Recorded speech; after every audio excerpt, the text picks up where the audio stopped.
So now let's see how we can work around with object selection inside a Photopea.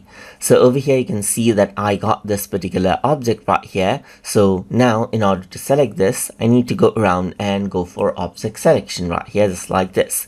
Then I'm going to go around and drag around this particular apple right here. And once I do that, you can see that the object is selected right here.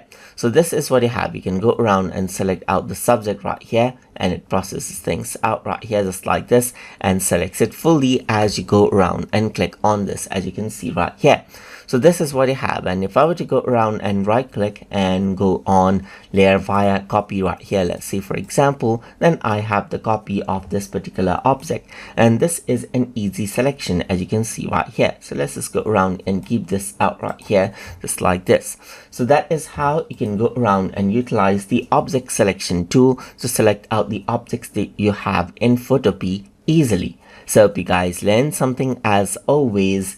And as always, please like, comment, share, and subscribe.